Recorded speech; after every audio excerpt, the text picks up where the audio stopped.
يومئذ يتذكر الإنسان وأنى له الذكرى يقول يا ليتني قدمت لحياتي فيومئذ لا يعذب عذابه أحد ولا يوثق وثاقه أحد يا أيتها النفس المطمئنة ارجعي إلى ربك راضية مرضية وادخلي في عبادي وادخلي جنتي. Alhamdulillah.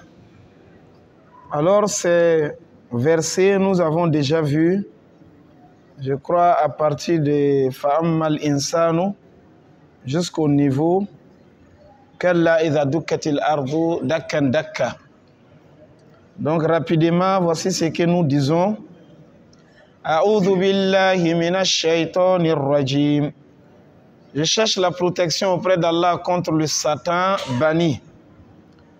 Fa'ammal insanu. Et quant à l'être humain, idha mabtalahu rabbuhu. Lorsque son Seigneur l'a éprouvé, fa'akramahu wa na'amahu. Il l'a honoré et il l'a accordé la grâce. Fayaqulu Rabbi akraman. Il dira en ce moment, oh vraiment mon Seigneur, il m'a honoré. Donc ça c'est une épreuve de la part d'Allah, voir que quelqu'un il ne manque de rien. Il a les moyens, il est en bonne santé, il a des enfants. Allah a dit fa'akramahu wa na'amahu. S'il ne fait pas attention en ce moment, il dira que Allah m'a honoré parce que je mérite. Il va penser que c'est son intelligence, c'est sa capacité, c'est son savoir-faire qui a fait qu'il a eu tout.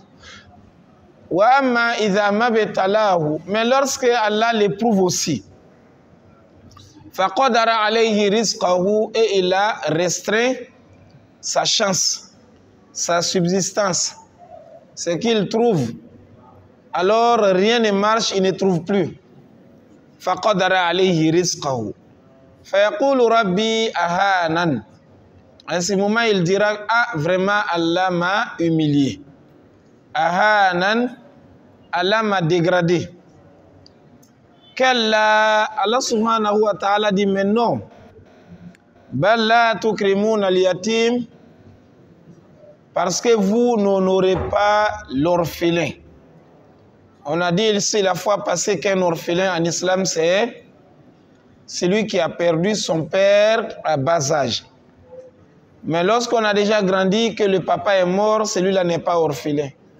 Quand on perd aussi la maman, même le jour de sa naissance, l'enfant n'est pas toujours orphelin.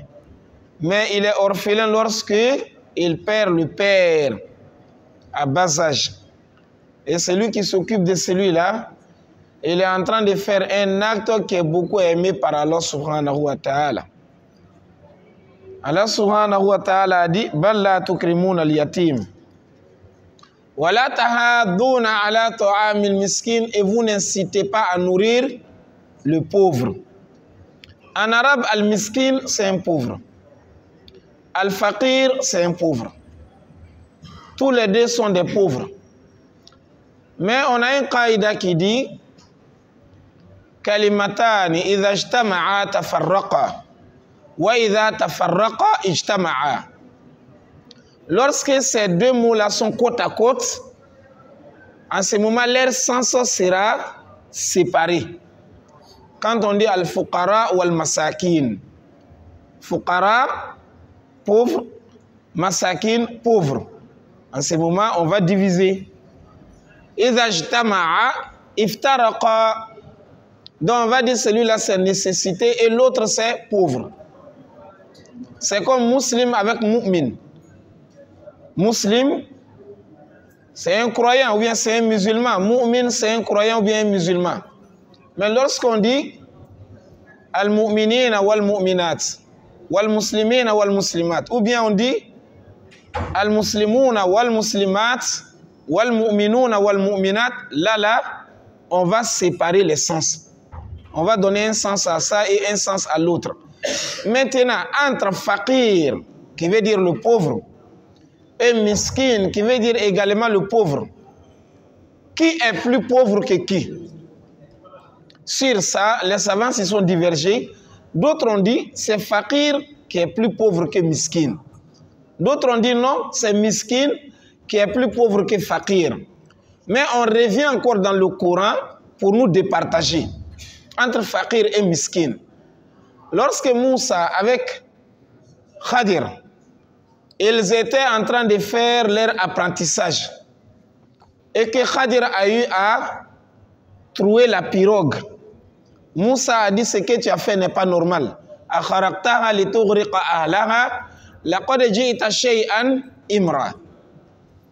Tu as fait un acte qui est vraiment déplorable, un acte qui n'est pas normal.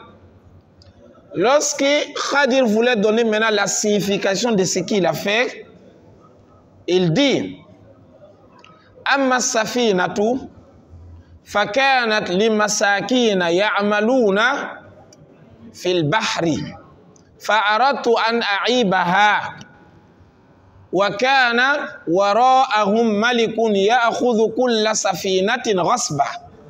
Donc ici, on voit que Khadir a utilisé le mot al-masakin. Fakanat limasakina ya'maluna fil bahri. La pirogue appartient aux pauvres. Il a utilisé miskin. Donc ce qui revient à dire qu'un miskin, il peut avoir quelque chose. Parce qu'eux là, ils ont leur pirogue.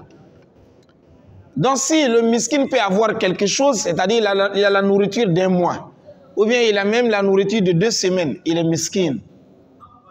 Mais celui qui n'a rien du tout, il ne sait même pas qu'est-ce qu'il mangeait aujourd'hui, lui là, il est faqir. Donc c'est lui qui est en dessous des miskins.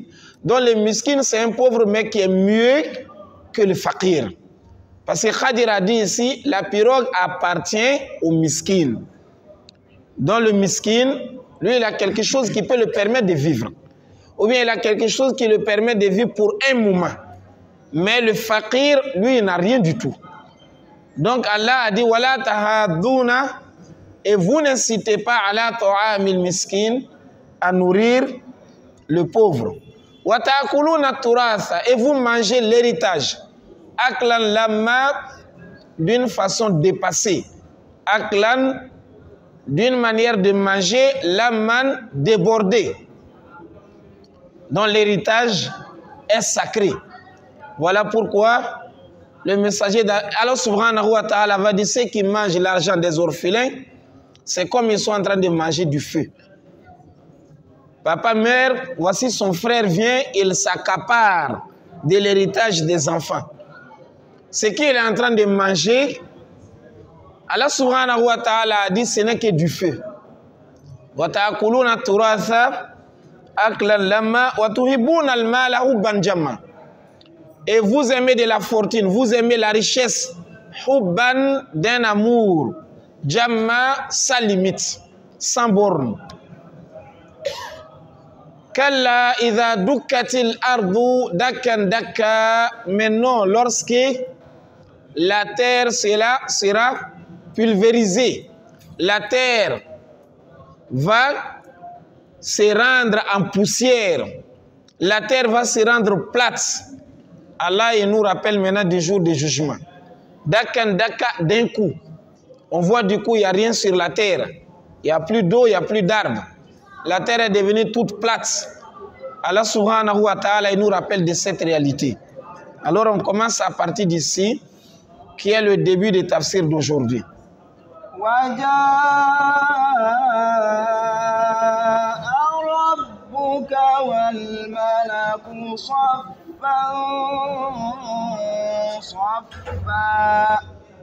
Ça aussi c'est une réalité du jour du jugement. Waja'a rabbuka. et ton Seigneur viendra. Allah, il viendra.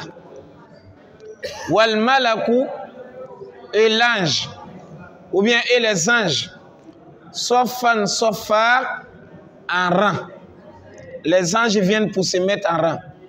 Donc là, on se diverge vachement. Est-ce que Waja'a Rabbuka, c'est Dieu lui-même qui vient? Ou bien ceux qui ont interprété en disant Waja'a Amru Rabbika, l'ordre de ton Dieu viendra. Donc il y a des savants qui disent on doit dire l'ordre de Dieu viendra. Ce n'est pas Dieu lui-même. Mais il y a d'autres qui disent non, c'est Dieu même qui viendra. Mais nous on dit on ne peut pas être plus éloquent qu'Allah lui-même. Il a dit Waja'a Rabbuka, et ton Seigneur va venir. Tellement que c'est sûr, l'arrivée de Dieu, il a utilisé ici fi'l madi. Fi'l madi, c'est le verbe passé, ja'a. Sinon il devait dire yaji'u. Donc ton Seigneur va venir. Mais tellement que c'est sûr qu'Allah va venir, il n'a pas utilisé al-fi'l madi. Mais il n'a pas utilisé al-fi'l mudari, mais il a utilisé plutôt fi'l madi. Pour nous rassurer qu'il n'y a aucun doute. Allah, il va venir le jour du jugement. Dieu, il viendra. Waja'a Rabbuka.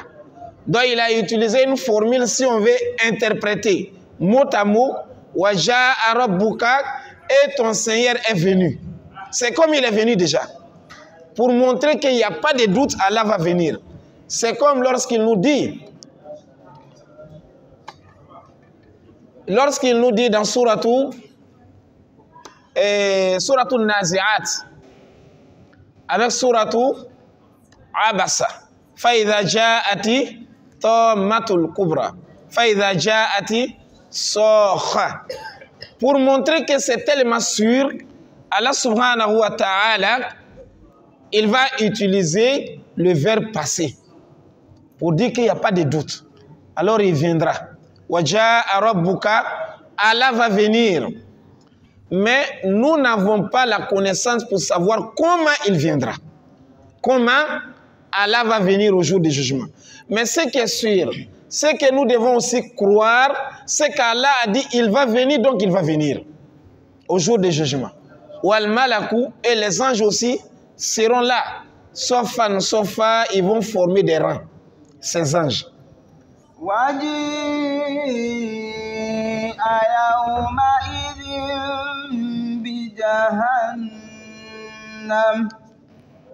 يومئذ يتذكر الإنسان وأنى له الذكرى وجيء يومئذ بجهنم.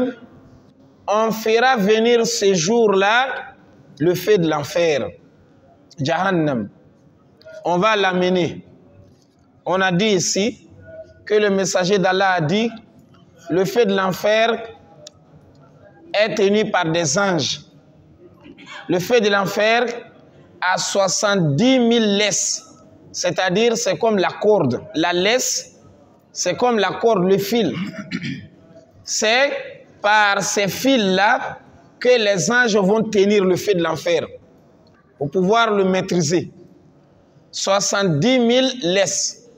Et chaque laisse est tenue par 70 000 anges. 70 000 anges pour tenir une seule laisse. Lorsque tu vas multiplier, ça m'a donné 4 milliards et quelques anges pour pouvoir maîtriser le feu de l'enfer. Alors Allah subhanahu wa ta'ala, c'est comme il nous a dit, وَمَا يَعْلَمُ جُنُودَ رَبِّكَ إِلَّا هُ. Personne ne connaît le nombre des soldats d'Allah si ce n'est lui. On a dit ici que le messager d'Allah, il a dit qu'il a vu Al-Baytul Ma'mour. Chaque jour qu'Allah fait, يَدْخُلُ فِيهِ سَبْعُونَ أَلْفُ مَلَكٍ وَلَا يَعُودُونَ. Chaque jour qu'Allah fait, 70 000 anges rentrent pour adorer Allah dans cette mosquée. Mais ceux qui rentrent là ne reviennent plus jusqu'à la fin du monde. Quand tu calcules un peu, même pour un mois déjà, ça te donne plus de millions. Alors, Allah subhanahu wa ta'ala seul qui connaît le nombre de ses créatures. Donc il a dit, on fera venir ces jours-là l'enfer.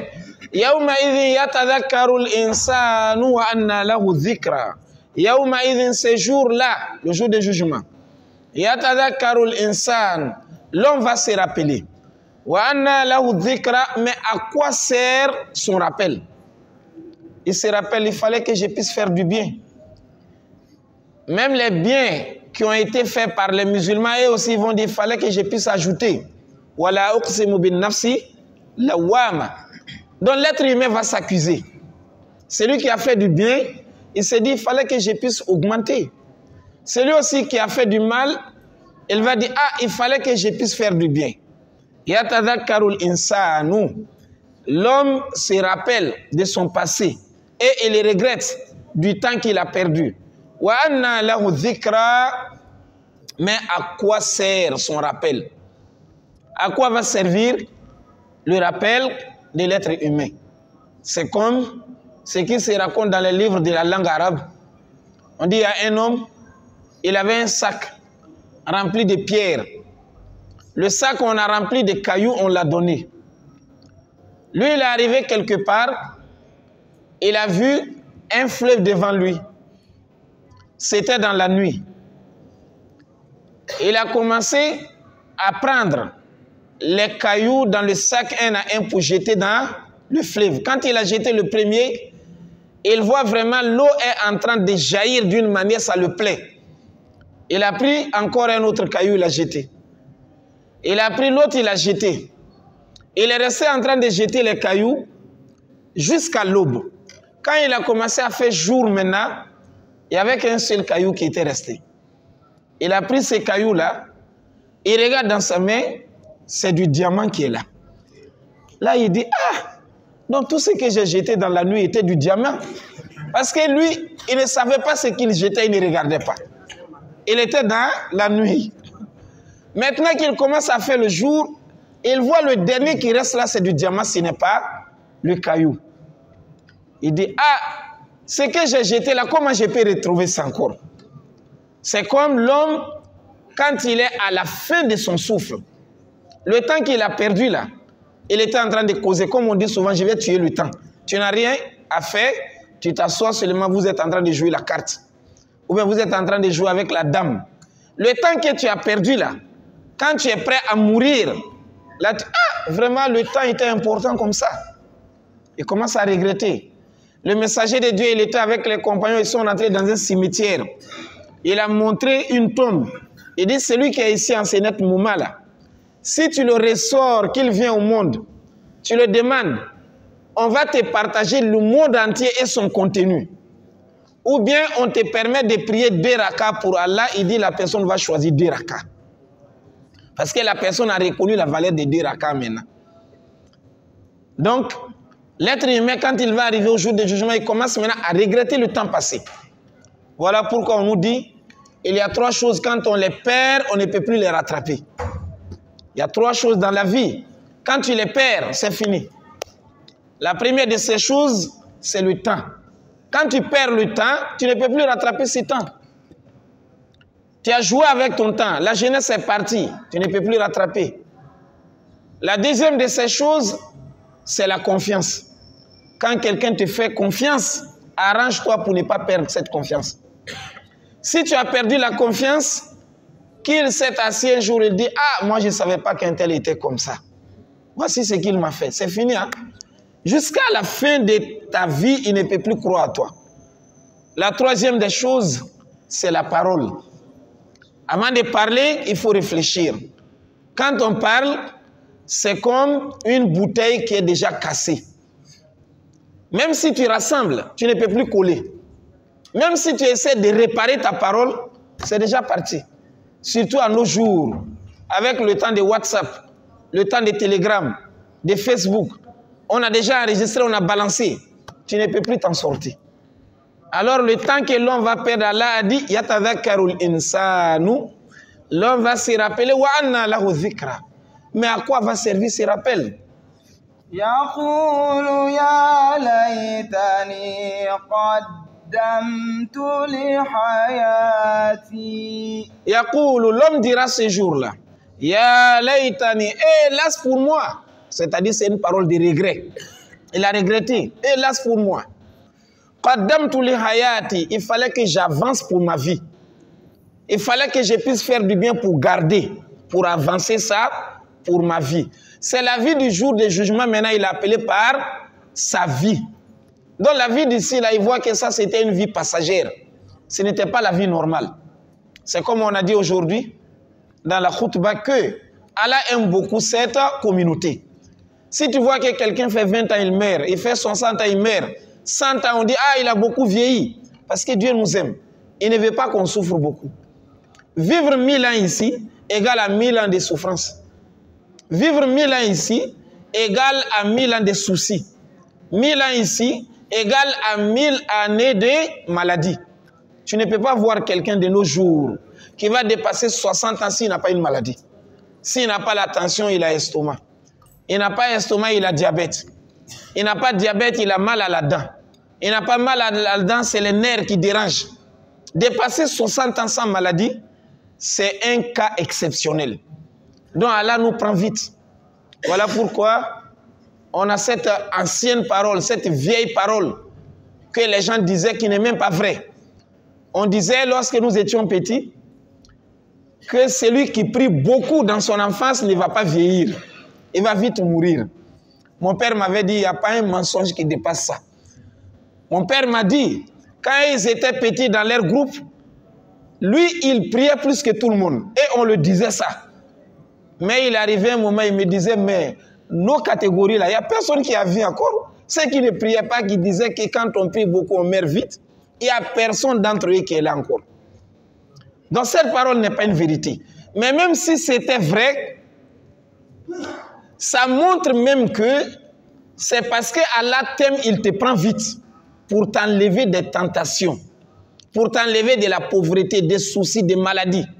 Parce que la vie d'ici, c'est comme le messager de Dieu a dit, Ad-dunya sijnul mu'min. La vie d'ici-bas, c'est la prison d'un musulman, d'un croyant. Wa jannatul kafir, mais c'est le paradis pour un mécréant. Parce que malgré la maladie, la souffrance, les pensées, les soucis, lui, quand il va mourir, ce qu'il attend là est plus grave que ça. C'est comme il est dans le paradis ici. Qu'Allah nous accorde le paradis.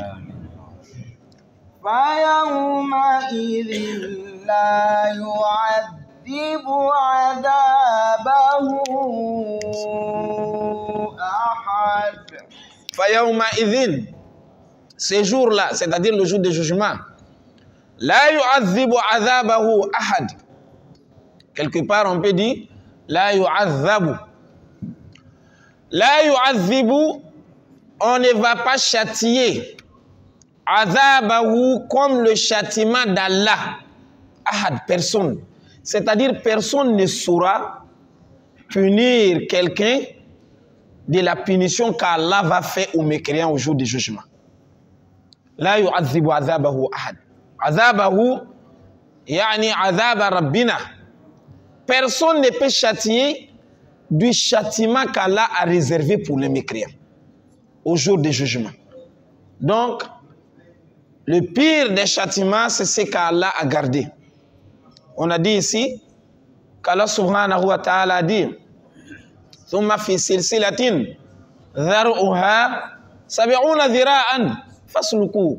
Un être humain, on l'attache avec une chaîne de 70 coudées qui peut faire 35 mètres.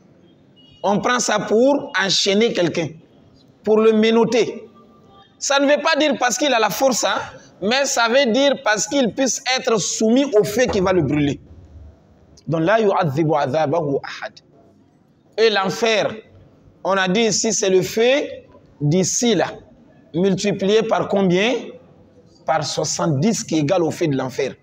Tu rassembles tous les feux de ces bas mondes, tout ce qui s'allume, comme essence, pétrole, le bois, le charbon, tu enflammes le feu qui est là, et il faut multiplier ça par 70, ça te donne le degré du feu de l'enfer. Donc Allah a dit, c'est lui Allah qui châtie plus que tout le monde. Qu'Allah nous en préserve contre le châtiment d'Allah. ولا يوثق وثاقه أحد.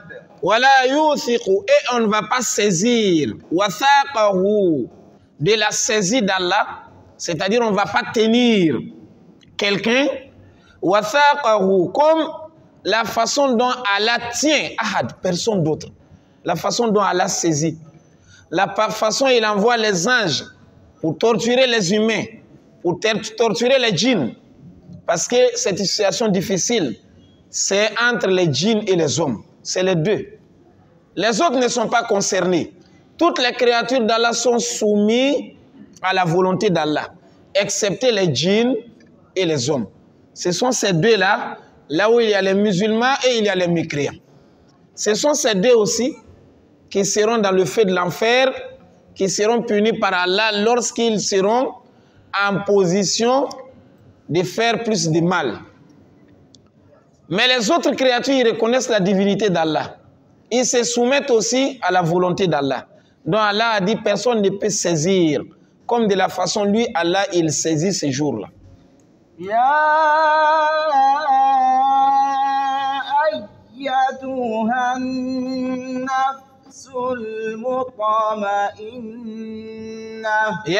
ayyatuhan nafsu, oh toi âme. L'âme c'est l'être humain, car c'est l'âme qui fait fonctionner le corps de l'être humain. L'homme est créé de deux choses fondamentales. Allah subhanahu wa ta'ala, il a créé l'homme de deux choses fondamentales.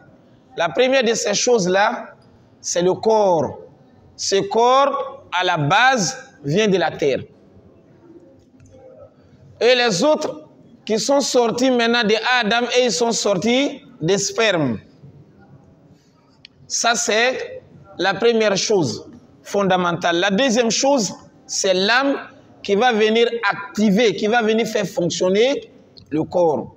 Voilà pourquoi le messager d'Allah nous dit Inna ahadakum yujma'u khalquhu fi batni ummihi 40 yawman nutfatan thumma yakunu alaqatan mithla dhalik thumma yakunu mudghatan mithla dhalik thumma yursalu ilayhi al-malaku fayanfukhu fihi ar-ruh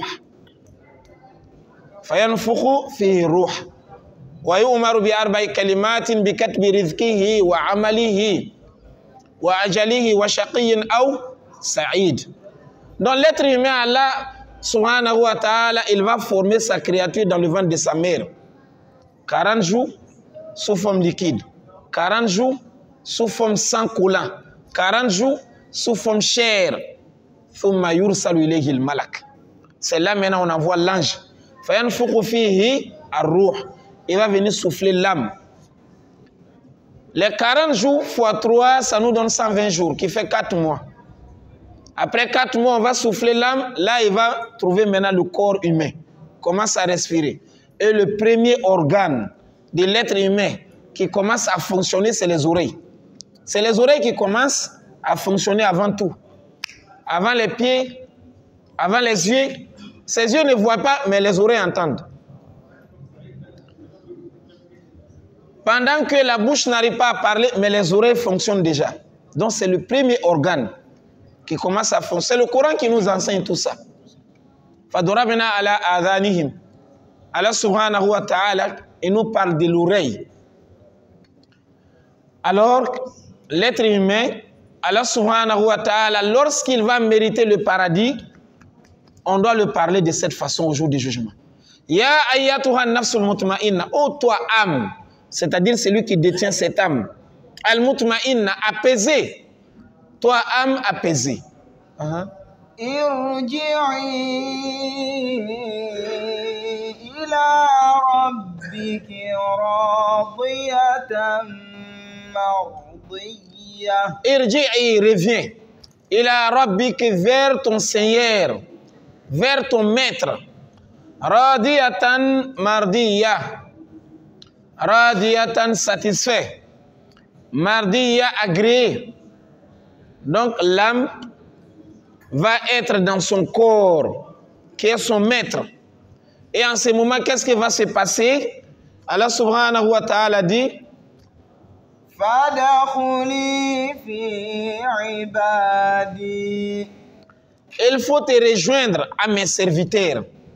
Donc ces croyants-là, après que l'âme s'est rejointe déjà au corps, Allah subhanahu wa ta'ala dit fadkhuli fi ibadi, il faut se rejoindre à mes serviteurs. Et après, وادخلي جنتي. et rentre dans le paradis. Donc, ces phrases-là se disent à deux moments. Lorsque le musulman est prêt à mourir, on a dit qu'Allah envoie une délégation d'anges. Les anges-là sont habillés en tenue blanche. Ces anges-là, leur visage brille. Ces anges-là, quand on les voit, on est heureux. Et ces anges-là, ils sentent bon. Ils viennent, ils adressent la parole gentiment. Ils vont s'installer. Et là, ils sont les anges de la miséricorde. C'est après ça que l'ange de la mort va venir. Mais on va lui dire, peu de temps avant sa mort, Ya ayyatuha nafsul mutma'inna, irji'i ila rabbiki, radiyatan mardiya, fadkhuli fi ibadi, wadkhuli jannati.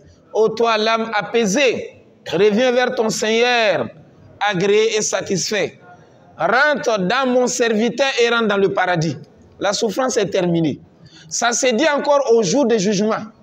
On s'adresse aux croyants en leur disant Ya ayyatuha nafsul mutma'inna, irji'i ila rabbiki, radiyatan mardiya, fadkhuli fi ibadi, wadkhuli jannati. On les reçoit dans le paradis en douceur. Ces phrases également, tu les trouves souvent sur les journaux qui viennent des pays arabes. Les journaux qu'on prend pour emballer les choses là. Ce qui est rempli des écritures arabes. Souvent quand il y a un décès, pour annoncer le décès, ils écrivent Ya ayyatuha nafsul mutma'inna, irji'i ila rabbiki radiyatan mardiya. Ou bien ils écrivent Inna lillahi wa inna ilayhi raji'un. Voilà pourquoi le musulman, pour vendre les choses avec ces gens de journaux, il y a un danger. Surtout dans les pays mécréants comme le Congo. Parce que ceux qui achètent là, nous connaissons, ils vont manger le pain qui était dans le papier, et le papier, ils peuvent prendre, aller aux toilettes avec ça. Alors qu'il y a le nom d'Allah. Il y a les versets du Coran. Voilà pourquoi celui qui est en train de commercialiser les journaux, si tu as la possibilité d'amener seulement les journaux écrits en anglais, en français, en espagnol, c'est mieux. Il ne faut pas amener les journaux qui sont en arabe, qui viennent des pays arabes. Sinon, la plupart contiennent des noms d'Allah ou bien des versets coraniques. Inna lillahi wa inna ilayhi raji'un. On annonce la mort de quelqu'un. Mais celui qui achète, on a donné le sucre, on a mis dedans, lui, il ne connaît pas la valeur. Il peut jeter dans la poubelle, il peut amener ça aux toilettes. Ça va arriver à un endroit que ça ne devait pas arriver. Donc le musulman ne doit pas contribuer à cela, Inch'Allah. Donc la sourate qui est avec nous, c'est Sourate al-Balad. La Sourate al-Balad, sourate de la cité. Al-Balad en arabe, ça prend la ville. Ça prend la cité. Ça prend le pays. Mais ici, ça parle de la ville de la Mecque. La ville de la Mecque. La ville de la Mecque, c'est la meilleure ville. La terre de la Mecque, c'est la meilleure terre à cause de deux choses. La première des choses, c'est la terre la plus sacrée. La deuxième chose, c'est la terre la plus aimée d'Allah. C'est là-bas qu'Allah aime plus que toutes les parties de la terre. Et encore, la terre là est sacrée. Voilà pourquoi là-bas, on n'a pas le droit de tuer les animaux sauvages. On n'a pas le droit de ramasser les objets perdus. Tu es parti au Hajj, tu as vu l'argent tomber, ne prends pas. Il faut dépasser ça. Tu as vu un téléphone à terre, il ne faut pas prendre. C'est interdit, formellement interdit, de prendre les objets perdus, de ramasser ça. C'est autorisé seulement pour ceux qui vivent là-bas. Il prend. Non, si on t'a partagé, ça c'est un autre cas. Si on t'a donné, là c'est pour toi. Mais tu as vu à terre, non. C'est ceux qui sont là-bas qui vont ramasser, aller chercher le propriétaire. Mais si toi tu as pris ça là-bas, tu as amené au Congo ici, tu as eu un grand problème. Le problème c'est quoi? Chaque année qu'Allah fait, tu dois aller au Hajj là-bas, ou bien à Umrah. Partout les gens se rassemblent là. Tu vas aller déclarer, j'ai ramassé une chose à telle place. Ça appartient à qui? Si tu as cherché cette année, tu n'as pas trouvé. L'année prochaine, tu vas. Si tu as trouvé l'année prochaine, tu n'as pas trouvé. L'année prochaine, tu dois partir. Si tu n'as pas les moyens pour partir, tu donnes à celui qui va partir. Parce que tu as déjà pris. Tu es condamné à chercher le propriétaire. Dans ces moments, on ne ramasse pas les choses de là-bas. On ne tue pas les animaux. La Mecque, c'est une terre sacrée. Donc la sourate là nous parle de la réalité de la Mecque. On prend les 2 premiers versets, car il est l'heure, Inch'Allah, pour la prière d'Isha. Bismillahirrahmanirrahim. La uqsimu bihadhal balad. La uqsimu allamuhuna liliftitah. Ou bien, quelque part, on peut dire allamu litaqriri. Donc le la qui est ici, ce n'est pas la de négation. C'est-à-dire, ce n'est pas la an-nafiya ou bien la an-nahiya. Ce n'est pas l'un des deux. Mais c'est l'âme qui est venue pour confirmer. C'est l'âme qui est venue pour ouvrir la parole. Allah a dit la uqsimu. C'est vrai que moi, là, je jure. Bihadha al-balad, par cette cité. Et jure par la Mecque. Et la Mecque, comme nous venons de dire, c'est une grande cité. Allah a juré par cette ville. Wala uqsim wa anta hillun bihadha al-balad. Wa anta hillun. Et toi, Muhammad, tu seras permis bihadha al-balad, à cette cité. Donc là, wa anta hillun bihadha al-balad. On peut interpréter ça de 2 façons. Et on a dit dans le Coran, chaque verset ou chaque mot, qu'on voit qu'il y a double signification, si ces significations ne se contredisent pas, on travaille avec toutes les 2. Mais si ça se contredit, alors on va prendre ce qui marche avec les hadiths et on rejette l'autre. Wa anta hillun bihadha al-balad. Ça donne 2 significations. Wa anta hillun. Allah a dit, je jure par la terre de la Mecque, au moment que toi, Muhammad, tu seras permis bihadha al-balad, à rentrer dans cette cité. Parce que lorsque le prophète est rentré, ça donnait encore plus de valeur à la Mecque. Donc c'est comme Allah dit, je jure par la Mecque, mais au moment que toi, tu seras autorisé à rentrer. Parce que quand il est rentré, il a cassé les idoles. Quand il est rentré, il n'y avait plus de mécréants. Quand il est rentré, c'était l'unicité d'Allah qui régnait. Donc ça donnait maintenant plus de valeur à la Mecque. Donc je jure par la Mecque, au moment où tu vas rentrer à la Mecque. Ça c'est la première signification. Et la deuxième signification, wa anta hillun bihadha al-balad. Je jure par la cité de la Mecque et je te rassure que toi, tu auras l'autorisation de faire ce que tu veux dans cette ville. Il n'arrivait même plus à rentrer. C'est la ville de son père, de sa mère, mais il était privé de la ville. Allah lui a rassuré, wa anta hillun. C'est toi-même qui vas détenir un jour le commandement bihadha al-balad, de cette cité. Tu vas faire ce que tu veux.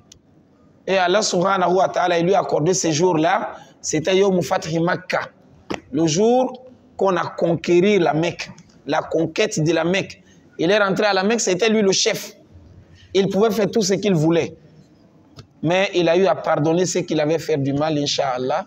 On se limite à ce niveau et on prie Allah de nous accorder le mardi prochain afin de commencer par là où nous nous sommes arrêtés. Wa sallallahu ala Muhammadin wa ala alihi wa ashabihi wa sallama tasliman kathira. Wassalamu alaikum wa rahmatullahi wa barakatuh.